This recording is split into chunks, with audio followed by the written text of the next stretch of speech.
So thankful to have you on. And the year was 1985. Yeah. Oh, what a year it was. Oh, well, yeah. The greatest year You we were guys born weren't in. even- That was the year we were born? You weren't even born then, were you? Yeah, that's when we were born. And so we're 90s kids. That's kind of how it all came about, this podcast. Yeah. So. I was second year high school Okay. in 85. Second Yeah. year. So that's what would that be, like grade 10 or whatever? Grade 10. I was grade 10. Yeah, I started in 84. The same year I saw my first big venue concert, which was U2, the Unforgettable Fire Tour. U2. But 85, that's a large 85, I graduated to grade 10. First serious kiss with my first girlfriend, who was in grade 9. Ah. I was dating a minor niner. First kiss in the stairwell. Yeah, that happened in 85. Hey, nice. Big year for all It was a really of us. big year, apparently, Big for everybody. year. Oh, man. But what a decade that was. Great decade. Yeah. So that's kind of the premise behind the podcast. We were both born, like we grew up together. We known each other forever. So Right we're on, both guys. born in 1985, of course. And yeah, one day that was what came in my mind, and here we are, podcast. A podcast. I sense an Eastern accent. Yes, yeah, we're from Newfoundland originally. We're in Alberta, Oh, is but that where you guys are? yeah, well, Oh, right on. we're originally from there. We both live in Grand Prairie, Alberta, but yeah, originally from the East Coast. Yeah. Oh, fantastic. Yeah. Fantastic, guys. Oh, so you're in Alberta right now? Yes. Yeah. Grand Prairie. Okay, you're, is that 2 hours behind? 2 hours, yeah. Yeah, From where I am? Yep, okay. for sure. Oh, sorry, that makes sense. Because you were saying, Sam, I think you were saying you were working. Oh yeah, I just got off work at 5. You had to get home. I was thinking at first, oh, he works pretty late, like me. but No, it makes sense now. You're a little behind Yeah, we're a couple hours behind you, so yeah, time zone. Yeah. the goods. Yeah, that's it. So, like I said, we're 90s kids, and you're a huge part of that. Like we grew up Much Music kids. We were Much Music fans every single day after school. I mean, so like I said, it's a great honor to have you on here Man, chatting Ryan, with you. My pleasure. You did the same thing I did when I was your age as a teenager. Even before that, growing up in the 80s, the mid 80s, 84 is when Much started. So I was doing the same thing you guys were doing in the 90s, I guess. That's right. Yeah, I mean, As like young Canadians, Much Music was the staple back in the day in the 80s and 90s. So yeah, Oh yeah, it made sense to tune in there. that's the only thing we had, I think, for a connect to the outside world, right? Yeah. We grew up on a small, well, kind of a small island. Yeah. We felt like we were isolated in where we were, so Right. it was a great reach out towards the real world, and it's like get to see like everyone's experience. Toronto like, and Toronto and all yeah. these big artists coming in and stuff like that. Oh, like, sure. So, and Toronto felt like LA to us in a way, right? Because it was the entertainment kind of capital of Canada, especially at that time. Yeah. Especially when especially into the 90s when the VMAs kind of started getting bigger, and badder. It was kind of like that vibe, especially from afar, like us trapped on this little on the island trying to get out to see something. But yeah, it was cool. It was awesome. And I mean, huge part of our growing up, humongous part of our dude, growing up. I can relate. I'm from Hamilton originally, so you're right. Toronto was that like that sort of like untouchable as a teenager. We didn't go in a lot as teenagers. We went in once in a while on the GO train, but you're right. Toronto was like that LA, that New York for us as well. So to finally get there and win that contest and be part of that daily occurrence of interviewing bands or heading out on the street to talk to the Much Music viewer, it was a special thing. It really was. That's awesome. yeah, so like obviously you were a big fan, used to watch it all the time as well. All the time. You seen the contest come up, the Temp contest, and Yes. and you entered it twice, if I'm not mistaken. Yes, I did, Ryan. I entered it back in '93, the first year they had it running. But I wasn't thinking. On a little piece of paper, I jotted down 25 words. My 25 words why I had to be the perfect temp, but that wasn't going to get you in there for the summer and beyond. So the next summer in '94, I was in my last year at university, studying phys ed at Brock and St. Catharines, and I thought, I got to put a lot more into this creative entry of mine. So yeah, it was right before the final exams in April, and I locked myself in my parents' basement, and I worked on my project that was a lot different than my 93 entry, that's for sure. It was like, 50 yards long. I airbrushed it was a stenciled statement. We had 25 words or less to explain to the Much Brass why we would be the perfect temp. So it wasn't like we had like video cameras or anything like that. It wasn't really about that back then. Now it's all about that, with YouTube and social media. But back then it was words. It was the magic of words and how we used our words, because 25 words to explain something this substantial, if you think about it, Sam and Ryan, that's not a lot of words to use. So I combined and incorporated some of the show names that were on Much Music at the time. And that was my banner. Yeah, I think I posted it because it's still in my dad's basement in Hamilton. I posted it like a few weeks ago because it was like the 30th anniversary of me actually sending it into Much Music. It brought back a lot of memories. It was very nostalgic to see that there in my dad's basement, all damp and moldy. Yeah, so I definitely seen that reel because I thought it was funny. Because what was it? You popped out of it or what? I can't even remember now. No, it was like a huge fold out Much Music sign. Oh, that's right. Yes, it was a big sign. That's right. Yeah, big sign. I had helium balloons lifting up the sign. That's what it is. Yeah. But the cherry on the cake, it was the M shape of the M Much logo. Back then, it was an M shape, right? It wasn't the globe yet. So. Yeah. It wasn't until we got in trouble by, MTV because they had the M-shaped logo as well. So we had to change our M shape to the globe.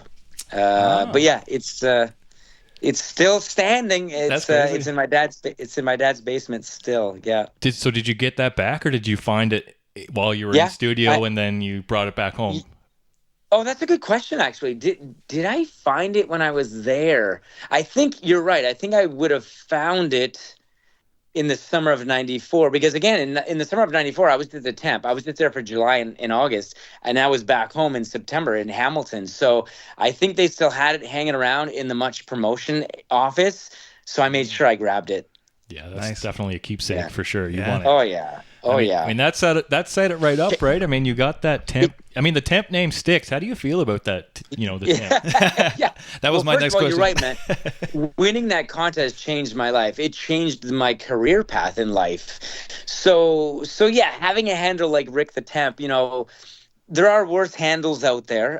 But it's how I would sign, because I was a receptionist as well after the whole temp thing went to bed, and that was long gone. I had come back as a part-time employee, and one of my first main jobs was a receptionist, because the main receptionist took a leave of absence for 3 months. So they hired me on to answer all the phones, and I would leave the messages for Denise or Dave or whoever it was as Rick the Temp, because they all knew me as Rick the Temp for those prior 2 months of July and August. And I thought, if I just sign Rick the Temp, they'll know who the message is coming from. If I put Rick Campanelli, they're gonna who's this Campanelli guy? Yeah.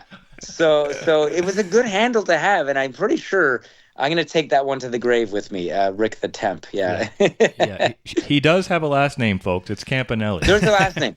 And my parents were so proud when I started using my last name, like maybe 4 years down the road. I think it was like maybe 99, early 2000s. I started using Rick the Temp. Campanelli. There's a long Italian last name. So I made them proud that day. Oh, yeah. Nice. So when you, at the end of that summer, July, August, did you have something lined up that you were going to be coming back, or did you have to make that conscious decision that you were going to kind of stray away from the education route and then go into full-time, you wanted to do that?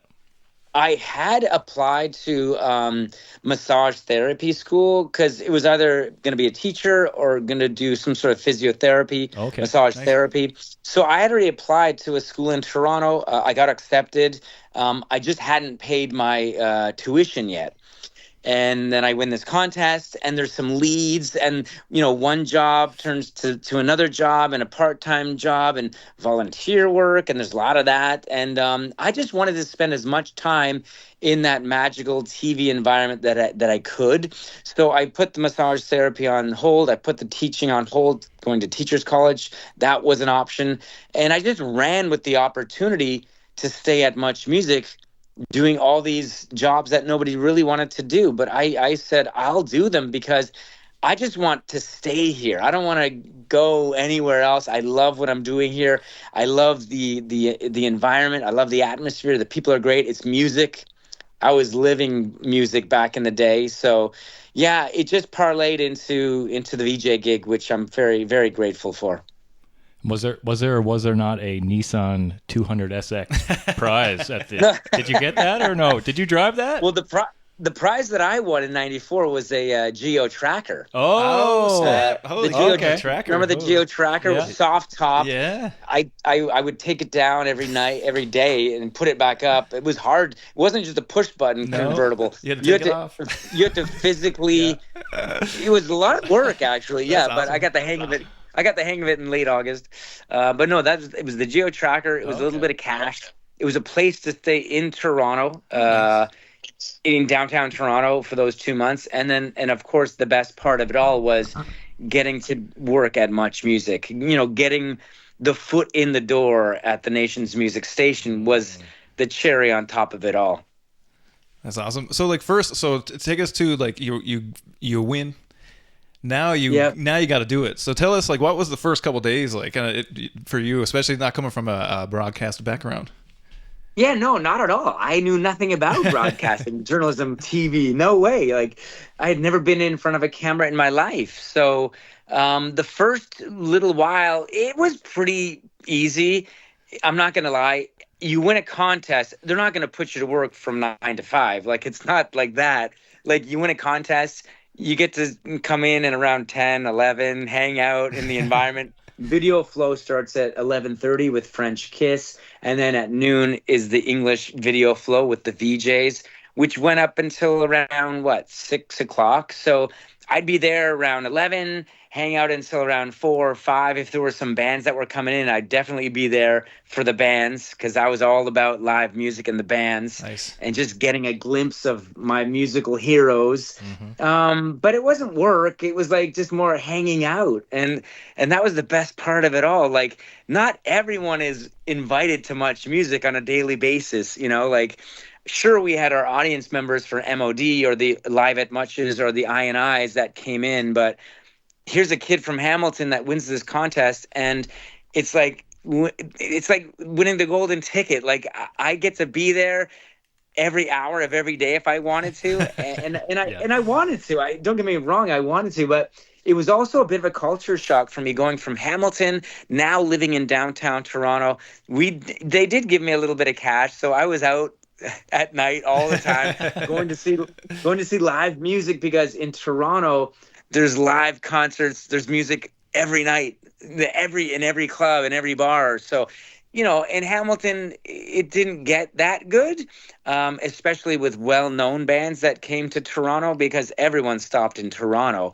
So it was fantastic. It was a great 2 months. It's the 2 months that changed my life. I was 24, had my university degree under my belt, could always fall back on that if I wanted. But here's this kid from Hamilton making the move to the big city, living his dream. Like I'm living rock and roll. I'm there, meeting these bands, seeing these bands, and I was in heaven. It was heaven for those 2 months. It really was. Yeah, you'd really want to just be a sponge, hey, and just absorb everything you could. I mean, you were took a little while for you to get on TV regularly, but how did you prepare when you got that final call up to Video Flow, and how did you prepare and you just research on anyone? I mean, this was pre-internet, I guess. So bands who were coming in, you just I guess you would just absorb everything you can from albums and magazines, I suppose. Yeah, but that's the thing. Back in the day, it was albums, it was liner notes. I subscribed to two of the biggest musical publications that there ever will be, perhaps still going strong, Rolling Stone magazine, and Alternative Press, which I don't know if is around these days, but I subscribed to those. I would read up on every band that released a video. At Much Music back in those days, we had these filing cabinets, and every band that submitted videos had a file, whether it was an indie band or Duran Duran. Those are the two extremes. So you had all the information on that artist, on that band in this filing cabinet, and I would hang near that filing cabinet just to do all my homework, my research. So yeah, you're right. It wasn't overnight that it happened, going on air. It took me a good year and a half, but I studied what the VJs were doing. Well, first of all, I knew what the VJs did from '84 because I tuned in religiously, 10 years prior to even setting foot in that place. So I knew their styles. I knew what they were all about. They were so entertaining. At first I watched much for the videos, but as the years went by, I tuned in to see what the VJs were up to because they were always so entertaining, all of them. My faves were Steve Anthony, Michael Williams, Erica M.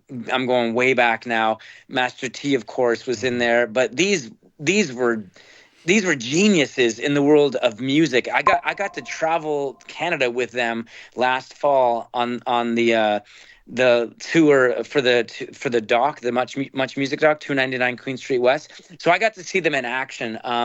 Now, unfortunately, a couple of them had gone by the time I had gotten there, but watching them on TV, seeing the ones in real life that were still there, like Steve and Master T and Erica M. So yeah, you learned on the spot. It was like, you're there, you're watching them do their thing. Well, now it's time for you to do your thing. You don't want to be exactly the same because you're not hired to be like Master T or like Steve Anthony. You're hired to be Rick Campanelli. So, like I said earlier, Ryan and Sam, I lived, ate, and breathed music back in the day. Like, as a teenager, I knew everything. My thumb was on the pulse. Not these days because I'm 54 now, but back then, I lived for music more than anything else. I loved music, all genres. So when it came time to go on air, to make demo tapes, to get the opportunity to even be seen by Denise Donlin and to stand out, well, I knew what I was talking about. I wasn't comfortable in front of a camera, that's for sure. That took some time. But I think they saw that I was so knowledgeable when it came to the music. And it was all about the music back in those days. Not, when I left, it wasn't about that at all. It was more about pop culture and reality shows and all that nonsense. But back then, when I was hired, it was all about the music. And if you knew your music, you were in.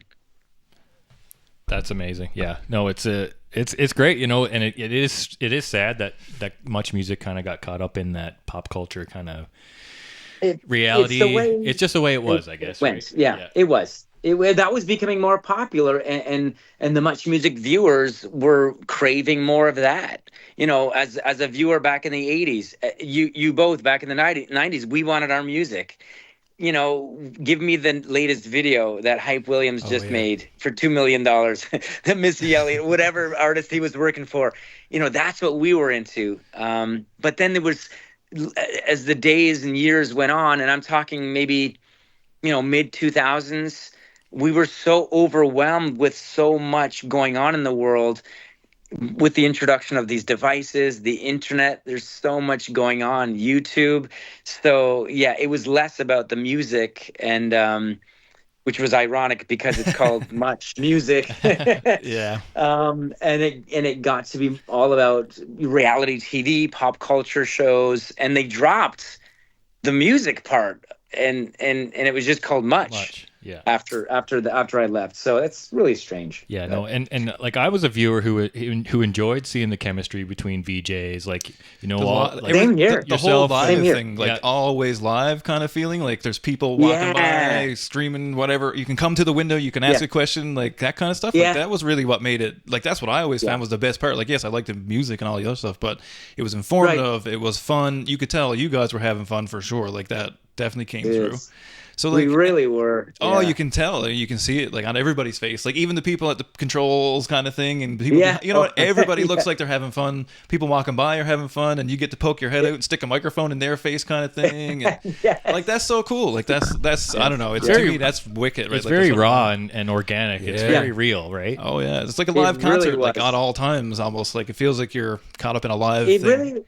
It really was, and it was not scripted. It was not rehearsed. It was, flying by the seat of our pants. It was, the camera started rolling. We're on. Okay, let's talk about the new Green Day video. Let's talk about, Nickelback coming to town next week to perform at the Rogers Center, whatever it was. It was always live off the cuff. And the best days were, you're right, you said it, Sam, when we got to go outside to Queen Street or John Street and just, mingled and caught up with the Much Music fan that loves music as well. And so just having a conversation with them leading into a video, it was part of our daily ritual. Did you find, like speaking on all this stuff now, like, because I know you're the same way, like you kind of wanted to know the history, the background, the people involved in the music, the video, the whatever, you wanted to know a little bit of everything. Do you find now, especially that you're kind of still in the interview world to a certain degree and stuff like that, do you find people are as interested as they used to be in that kind of stuff? Oh my gosh. I don't think so. Yeah, well, I agree. I feel like people aren't. So much more to be interested in. Like we're so overwhelmed on a daily basis with what's going on our phones. That's for sure. Not to say it's a bad thing. Like people are into different things, but back then, I was into music. People that would come up to the window were into music. People that would take tours of Much Music, they wanted to know about the music, like so that was all that we had to deal with back then. And it was almost like a one-trick pony in a way, because music is what we were called, Much Music, and music is what we gave you. But as the years went by, there were so many other things that caught our interest. So I get why the Canadian youth that were watching Much Music were into other things. I don't call it a negative thing. I just call it just wasn't my thing. It wasn't our thing. It was their thing. Yeah. And if they were into it, that's cool. I wasn't into it. And that's why I started planning my exit route, because it wasn't the same Much Music that I had signed up for back in 94 when I first entered the contest. It wasn't that same Much Music that I tuned in to watch J.D. Roberts and Christopher Ward smash through that sign. It wasn't the same place. My Much Music had gone away, and the newer generation, I guess you could say, like mid 2000s, 2008, 2010, in there, 2015. It was for them. It was that youth of Canada. It was their Much Music. So, but yeah, different times. Change is good. I do like change. Change is a good thing. But I'm going to sort of continue to go down my path, and if it's not something that I'm interested in or something that I like, well, I'm going to take a left at the next street and try to find my way again, times were changing in those mid 2000s, right? So I guess it probably wasn't as hard as I would have thought it was to make that decision to leave. And no, not at all. It was tough because it was the only full-time job that I knew out of university, and it was the only career that I had signed up for that I was kind of successful at. And you meet these people, like you said, that are part of the crew. They become family, these are the people that I see on a daily basis, and we were passionate about music. So leaving that place, it was tough. I cried on my last day. I didn't know anything else, but I did know that I was going to another franchise that It's probably bigger than Much Music if you think about it in North America. Like Entertainment Tonight is one of those juggernauts of a entertainment news program show that's been around for, gosh, before Much Music. I don't know. I think maybe late 70s. Mary Hart and the John crew Tesh. then they were doing John Tesh. That's right. Yeah, that's been around for like a really long time. I knew I was in good hands with that franchise. So it's kind of a bittersweet, right? When you're leaving one place, going to another place, it's like almost like the fear of the unknown, but still you kind of know what to do when you get to Entertainment Tonight. It's the granddaddy of all the entertainment shows, and it was kind of neat. You mentioned 299 Queen Street. Was it nice catching up with all the old gang when that was on premiere? It was magical. It really was magical. Working on the film with Sean Menard, the director, and then going down to Austin, Texas to see it for the first time at South by Southwest. That was a treat. That was amazing. And then, of course, the Canadians, didn't get to see it until 6 months later, because that was March, maybe even more than that. September was the first showing in Toronto at Roy Thomson Hall, just after TIFF that year. That was amazing. So that's when I got to see all the VJs for the first time in a long time, like Erica and Steve and Michael and Bill was there, and Sukyin was there, Denise Donlin was there, Monica Diol was there. It was really something to see everybody again on a red carpet, which was specifically made for Much Music and the Much Music alumni. So it was really special. Yeah, no, you guys really deserve that. You need to get the flowers because you made such a huge impact. It's a huge impact. Yeah. I'm just sad that us fans didn't get to see it. I'm a little disappointed. You know what I mean? It didn't come out. Well, it's still in the works. I had a chat with the director Sean Menard a couple weeks ago, and it was supposed to stream on Crave. October, I think, just a couple months after it did the tour. That got pushed back, and he told me the reasons why. It's like the music companies in this country are still sort of fighting Sean with music rights. Although Sean went down all the proper roads and got all his T's crossed and I's dotted in terms of legal. But record labels, they want their portion of things. Oh yeah, they want their cut of meat every time. But Sean was very optimistic in telling me that 299 Queen Street West will debut on Crave very, very soon, and it would be a shame if the record labels held it off. It wouldn't be right. It wouldn't be fair to Canadians, because this is a part of Canadian culture, Canadian heritage. If you think about it, like Much Music was a big staple for a lot of us growing up in this country. Not the youth of today, because they didn't witness and experience what we did. So everyone wants it to see the light of day. Especially Sean Menard, who spent 6 years putting it together. Wow. So you guys and Canada will see it eventually. We just have to be a little more patient. And I can't wait for it to be streaming. It's a 2-hour trip down memory lane like no other. You'll learn a lot too, and you'll see a lot of the old footage, and visually, that's all you see. It's old footage. You don't see us in present day. You just hear our voices, but all the visuals are edited together from the Much Music archives, which was brilliantly done by Sean. So, yeah, I hope you like it when you see it for the first time. Maybe I can come on again and we can chat about it. But sure. We're gonna hold you to that one. We're gonna hold you to that, Rick.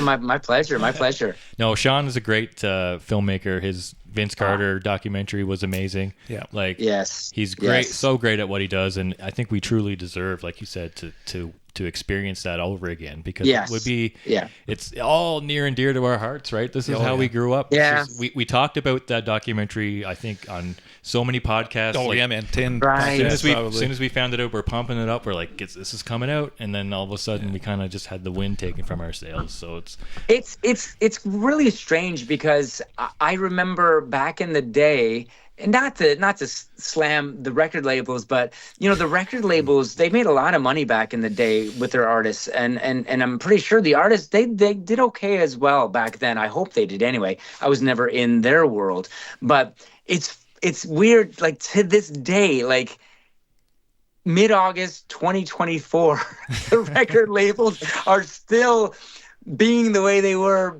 back then. I guess once a record label, always a record label. Yeah. And the funny part, they helped. Music. They helped a lot of artists out. But, and it's 30-year-old footage and music and it's music, and it's not like, to me it's like, oh, you're promoting it. You're not even like, and you're doing them a service almost. Like it's not even, you know what I mean? Like, I don't know how to explain it. It irritates me. That's the thing.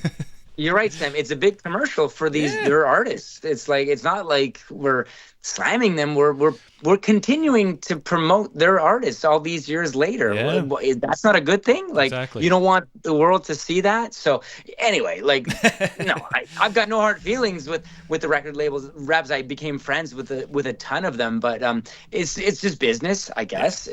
And business is business. That's why I was never good at business. It's funny how people look at it that way in money terms, and not in like, hey, how big of a boost in streams it would get now. Like, like exactly. Like, it'll bring up things that you haven't heard really got a boost in streams for the last 15, 20 years potentially. It could be the next, running up that hill kind of thing or whatever, right? So I don't know. It's interesting to me. I got a lot to say, but we'll keep that to another podcast. Yeah. No, so you made the switch, and it was a very, very quick turnaround from Much Music to ET Canada, right?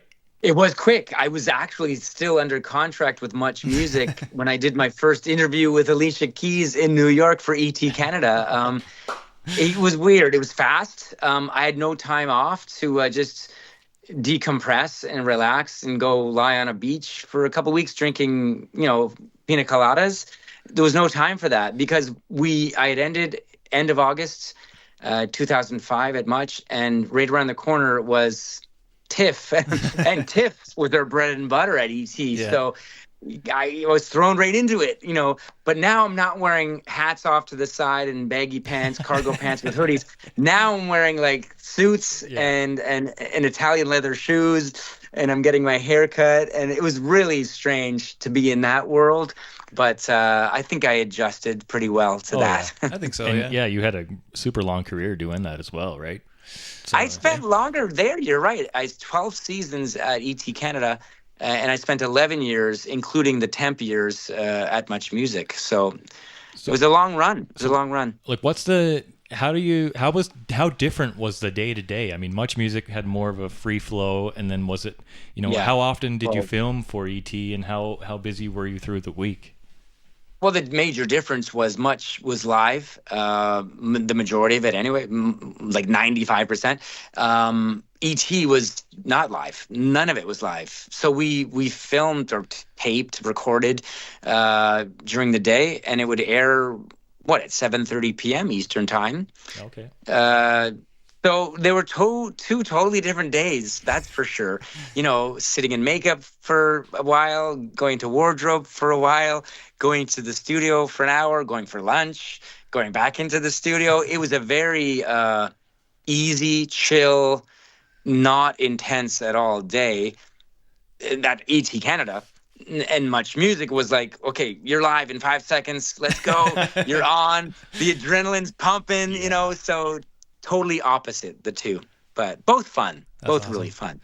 So in terms of, we're talking about live events, of course, or whatever, but what are some of your most memorable live events? Like, and it doesn't have to be Much Music related, even just like because that's something I really enjoyed about everything. It was a live event stuff, right? Like, that's my favorite things. What's your kind of peak? Same. Well, definitely the live at Much is the I&Is when the big bands were coming in, and I got to interview them. Like, those were some of my favorite moments. Obviously the trips like going to Rock in Rio, going to the Cannes Film Festival, going to these locations that are known around the world, and now I get to go there, and I'm assigned that to interview Leonardo DiCaprio or interview Iron Maiden at Rock in Rio. Those were very special to me. Like, that's awesome. Sure, I loved being in the studio is a fun thing, but going out to where the people are in the world, those were some cool moments for sure. I can't not ask about Woodstock '99 either. If, like you said, for going out and into the world and interviewing, that was one hell of a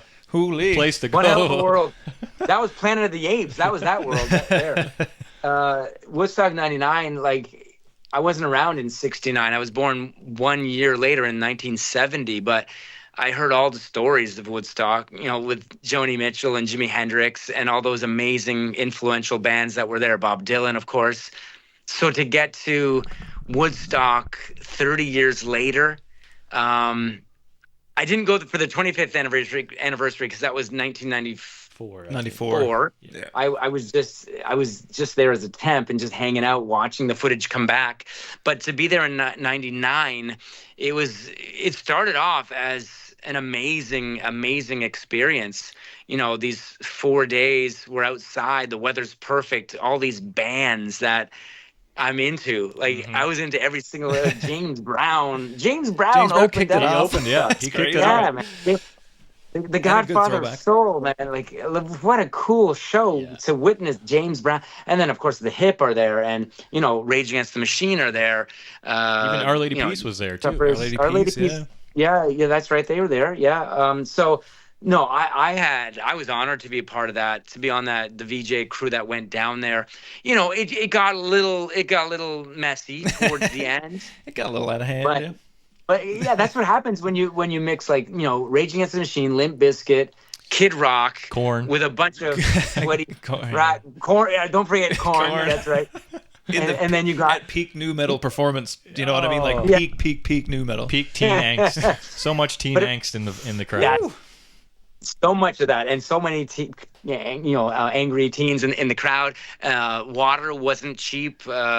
Beers were flowing. So it's a mixture of all that, and unfortunately it got out of hand. But it started off as a beautiful experience, as the Woodstock of our parents' generation. It really did. Because they had that documentary on Netflix, Trainwreck, and you were in that too. Oh, sorry, guys. Oh, man. It's getting darker over here. That's all right. Yeah, Let there be light. Yeah. Let there be light. That's right. Somebody told me Trainwreck was coming out, and it was the story of the 99 Woodstock, and someone said, I think you're in it by the porta potties. Yeah, and sure are. Yeah, that was my one assignment of that day, was go hang out by the porta potties, get some reaction, see what's going on down there. But yeah, it was a mess. It was a mess. But you know what? I didn't mind. Like, I don't mind things getting a little messy. It's all part of the experience. I lived in a mosh pit as a kid. I would, if I didn't crowd surf at a concert, I didn't fulfill my night. So that was my second home. Mosh pits were my second home. Getting dirty I was all about that. So yeah, so the Woodstock 99 up until that last night or the last couple nights when you started hearing there's more going on, and the things that are going on aren't good things. Yeah. That's concerning, Yeah, it was. It did take a dark turn, unfortunate. Yeah, and a lot of a lot of shady things were going on amongst the crowd and stuff like that. Yeah. But I mean, it's unfortunate because there was, like, even during the mayhem kind of thing, the reason there was mayhem because there technically were good performances, as weird of a point of view as that may sound, but. Yeah. If you point the camera in one direction, it looks like the best performance you've ever seen. You kind of turn it the other way, and it's like, oh shit, kind of. Yes. You know what I mean? It was a weird. No, thing. I know what you're saying, Sam. I know what you're saying, because every one of those 200,000 people that were there, like, they were in to those performances. Yeah. You could see, like, everyone was into the moment, what was going on, and hey, that was a cool thing to see. You're right. But then when things start getting a little out of hand. It's like, no, that's not what we want here. We want to go back to where everyone's in unison and engaged in the performances and enjoying it, and everything's on the up and up, right? So that's what you always wish for. But when you put a crowd like that together, unfortunately to say, there's always going to be a little negative something going on, on the shady side of things, unfortunately. Yeah, you can't put a country on an airstrip and then hope that nothing bad goes on. Really, like it's a couple 100,000 people in one place. Yeah, you never know. Even Travis Scott's concert, shit happens, unfortunately, and maybe the only thing we can do is just learn from that. Yeah, we can learn from that. And I think, honestly, to tell you the truth, I think more shit happens these days. Like, I would go to a ton of festivals back in the day. I was always going to music festivals. You didn't hear of a lot of bad things going on it was like all peace and love, like the original Woodstock. But lately and recently, you were hearing all these bad stories that come out days later, which is kind of scary, to tell you the truth. But it's just, it's not the same. It's not the same as it was. That's maybe it's that social media age too, where everything is instant. Yeah, and it feels like I think a lot of it feels like there's no consequence, right? You're behind a screen. That's true. Worst case, someone just types back at you, and if you got it's even a slightly thick skin, you're just like kind of, you move on, right? Like it's so true. Yeah, no consequences. Yeah, you're right. Or that's how it feels, right? Like, I mean, there is technically, they just don't see it, I feel like, but that's me, old man yelling at the clouds. I think we're all in the same boat. Because back in the day, we didn't witness stuff like that at music festivals and much bigger ones. And now these days, we're hearing all these stories all the time. It's like it's a constant, negative story after negative story. But no, it's sad. It is unfortunate, but that's. So I'm gonna change the pace. I don't want to hang up on. Let's get on a positive note. Let's get it on a positive note. Positive note here. You're at CHFI 98.1. Yes. How you doing there? I know, because you have a face for television. You know what I mean? Most people say they have a face for radio. I think you're the opposite. You're 50. Apparently, I have one going on 30 here. No, it was an honor to be approached by CHFI. It's a legendary music station, radio station in Toronto. It's been around since the late 50s. So when I heard from CHFI, I was like honored. It truly was. I'll take that gig in a heartbeat. And it's Rogers. So with Rogers, they're a big beast. There's a lot going on there. And there's lots of TV opportunities as well. Yes, I started at CHFI maybe close to 5 months ago now, but there's been a lot more opportunity to get back onto TV by doing early morning breakfast television stuff. So, whatever they asked me to do, it reminds me of back in the day, like at Much Music as a temp. You want me to go fetch the coffee? I'll go do it. You want me to mop that corner because it got a little messy over there? I'll do it. So I find I'm back at that stage of life. Like, they're asking me to be prepared to do something for the air show next weekend. Okay, I'd love to do that. I don't like saying no to any opportunities. So I was talking to someone about this the other day. It's almost like I'm back at the entry level of things, which is kind of cool and exciting again. Yeah, no, you're still the temp at heart. Yeah. But I'll never shake it. It is, though. It is when you have something new going on, you kind of get that exciting feeling, and it's new and exciting and fresh. And you can't say no to anything, fresh. Right? Like we're still kind of new to this as well, and we don't say no to anything. We just if he has an idea, let's go for it. If I have an idea, let's go for it. Like, that's good. And it's grown so much in the last year. We've only been doing this for a year or so, and good for you guys. Since we never had this stuff going on behind us. We never had Spotify or guests at all. It was just us kind of shooting the shit between us. Gotcha. Like I said, you got to. Well, that's. Be willing. That's the beauty about being creative and creating content, doing your own thing, not having any restrictions. And again, it all goes back. It reminds me of that guerrilla style approach we had at Much Music.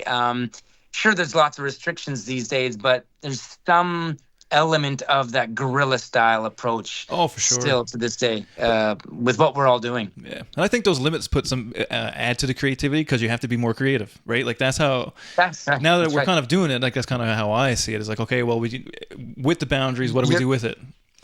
You're right. You got to think outside that box a lot. Yeah. And I think that's kind of like our first full circle moment kind of thing, going back to you guys and Much Music, and kind of here we are giving it our good old college try kind of thing, right? Like, because it feels that same way. It feels that way to us. Yeah. Of course it does. And I respect anyone that's gonna get in the ring and give it a shot. Like you're passionate. That's the best part about it. If you're passionate about something, climb the mountain, go for it, do what you got to do to make yourself happy in your heart and in your head. So that was my kind of approach back in the day. Like, I was passionate about things, and I didn't want to give up. I could have given up. We all could give up at any point, but it's not fun, because even if you get the answer no 10 times, well, I'm going to still try to, for that 11th time, because that 11th time, I might get that yes. I might get it. So, yeah, I never give up. Never give up. Even to this day, I'm 54. I still want to accomplish things. So, awesome. Yeah, it's not about giving up. That's what I mean. Yeah, like, and we thought maybe it would have been a pipe dream or a long shot to have someone we looked up to all these years to join us and chat. You know what I mean? Oh, no, yeah. So, no, we love it.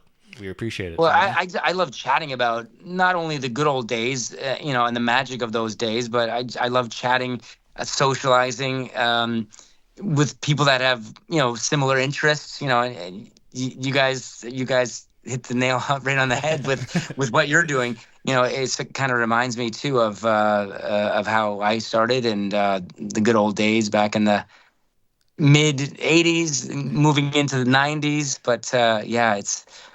Because a lot of the younger generation, people that we talk to, have no clue what we're talking about. There is that. We kind of have to entertain ourselves. That's right. That's right. Yeah. We're not in it. We're not in it for the under 30s, I guess. No. Yeah, it's a tough sell for under 30 kind of thing, but that's okay. We got ourselves. We have our demo we're going after. You found your demo. Yeah, you found your demo. That's right. We got it figured. Would you ever consider doing your own podcast or something like that? I would. I was going to, but once I started at Rogers at CHFI, they sort of have their own podcast department. So me and my team that were working on mine, it had to come to an abrupt end. But not to say I won't do one in the future with Rogers at CHFI. So yeah. But I find that I'm really busy right now with both radio and doing the TV in the morning. And then, I've got a family too that I love spending time with. Right. I got young boys that I want to be with, and a wife that I want to be with. So yeah, like, I've always thought about the podcast game, and maybe one day for sure. But I want to, like you guys are doing, I want to talk to people about their passions, and not just celebrities and not just well-known people, but I want to talk to interesting people and people that have something to say. So we'll see. I think there's a lot of time still. Podcasts aren't going away, as you guys know. Certainly not. No. They're very, very, very successful. So yeah, we'll see. Maybe one day. Yeah, I'd love to see. I'd love to hear it. Yeah, the history of Rick Campanelli. Yeah, the history of Well, a lot of the VJs have had podcasts. Like Erica M had a great one called "The Reinvention of the VJ," and I think she's put 20 together of all us old alumni VJs. I don't know if you got a chance to listen to it, but it's very good. Nice. And she talks to everyone from Steve Anthony to Sukhian Lee and Michael Williams, and George Stroumboulopoulos, of course, is on there too. So it's great stuff. It's great. You learn a lot of the behind the scenes stuff from VJ talking to VJ. It was very cool. Yeah, because you might forget some things over the years where, one person mentions something and it kind of makes you remember exactly. something. Oh, yeah. That happens on a daily basis. I'll run into someone that's, hey, remember when you were here with that band and I totally forgot? And it's like, yes, keep telling the story. I'm remembering a bit more with each and every detail you're telling me. So I love that. Yeah. Yeah, no, because we talked to Bill Wilichka a couple of weeks ago, and he was a great guest as well. He's a great guest, yeah. So he was so gracious with his time, and so are you, and we can't thank you enough for my pleasure, for being on here. Ryan and Sam. Yeah, it's awesome to be on with you. Thank you for having me on. I love talking about this stuff, and we'll definitely do part 2. Nice. One day when that doc comes out, when I've got something in the works I want to share with you. Nice. So when it comes time, let's do it again. Absolutely. And shout out to nice Doug Gilmour shirt. I gotta mention that. Oh yeah. I'm a huge Leafs fan. Are you? I got Doug Gilmour up on the a wall behind me. Yes. So well, and he won his only Stanley Cup out in Calgary, right. out in Alberta. Yeah, 89. He never did get one with Montreal or Toronto. So I was just at Doug's. He's got this annual golf tournament. And I was just there on Friday. Rick Vive was there. Cujo was there. Brad May was there. A lot of former hockey players. Yeah, a bunch of beauties. A couple of beauties. It was a bunch of beauties. Yeah. But yeah. Oh, that's awesome that you recognize that. Yeah. Nice. One of my favorite hoodies. That's awesome. It's nice. I think we'll let you go. I know you're a busy man here. Yeah, get back to the. But all right, fellas. I can't thank you enough again. Yeah, thank you so much, man. And we'll be taking you up on Ryan. part 2. Pleasure, Sam. Part 2. For sure, we'll do a part 2 coming again. Oh yeah. Okay. Nice to meet you guys. Nice Take to meet care. you, Thanks Cheers, for Rick. having me on. Thank you, buddy. Cheers, guys. Thank you. Thank you.